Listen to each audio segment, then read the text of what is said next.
Assalamualaikum warahmatullahi wabarakatuh. Shalom, Om Swastiastu, Namo Buddhaya, Salam Kebajikan.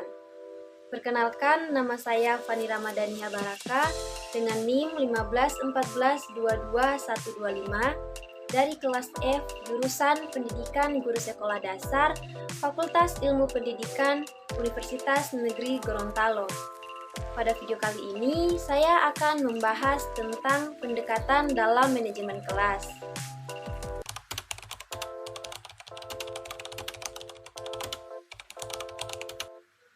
Pendekatan dalam manajemen kelas dapat diartikan sebagai cara pandang seorang guru dalam kegiatan pengelolaan kelas.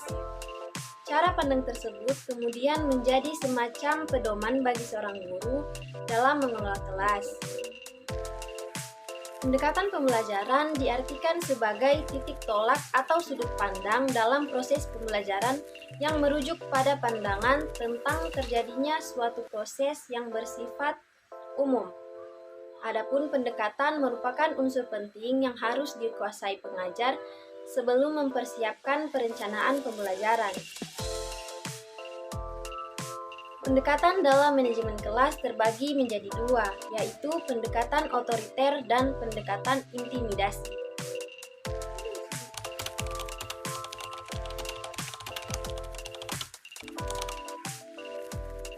Pendekatan otoriter adalah suatu pendekatan pengendalian perilaku peserta didik oleh guru.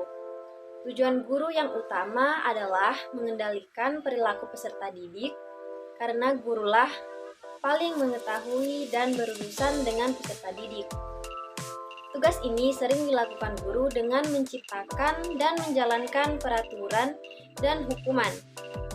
Otoriter adalah pengelolaan kelas sebagai proses untuk mengontrol tingkah laku siswa ke arah disiplin bila timbul masalah-masalah yang merusak kedisiplinan dan ketertiban kelas, maka menggunakan pendekatan perintah dan larangan, penekanan dan penguasaan, penghukuman, dan pengancaman.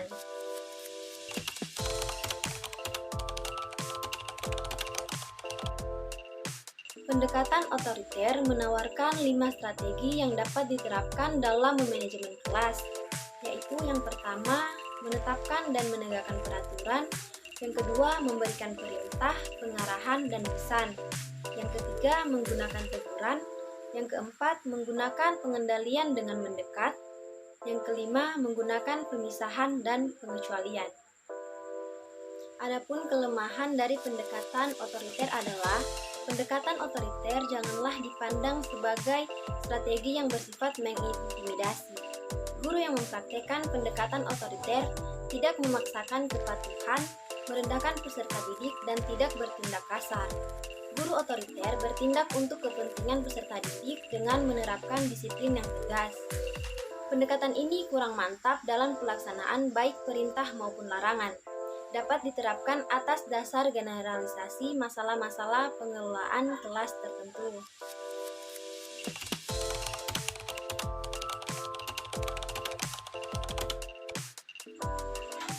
Pendekatan intimidasi adalah pendekatan yang memandang manajemen kelas sebagai proses pengendalian perilaku peserta didik. Peranan guru adalah memaksakan peserta didik berperilaku sesuai dengan perintah guru. Bentuk-bentuk intimidasi itu seperti hukuman yang kasar, ejekan, hinaan, paksaan, ancaman, serta menyalahkan. Pendekatan intimidasi berguna dalam situasi tertentu dengan menggunakan teguran yang keras. Teguran keras adalah perintah verbal yang diberikan pada situasi tertentu dengan maksud untuk menghentikan perilaku peserta didik yang menyimpang.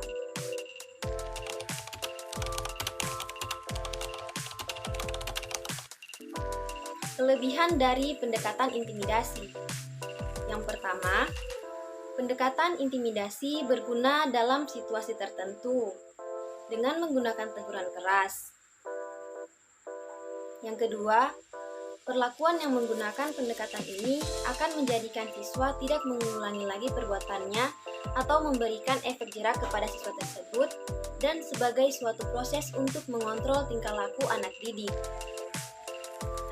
Adapun kelemahan dari pendekatan intimidasi yaitu yang pertama, Penggunaan pendekatan ini hanya bersifat pemecahan masalah secara sementara dan hanya menangani gejala-gejala masalahnya, bukan masalah itu sendiri. Yang kedua, tumbuhnya sikap bermusuhan dan hancurnya hubungan antara siswa dan peserta didik. Sekian dari saya, mohon maaf apabila ada salah-salah kata. Wabillahi taufiq wal hidayah. Wassalamualaikum warahmatullahi wabarakatuh. Om Shanti.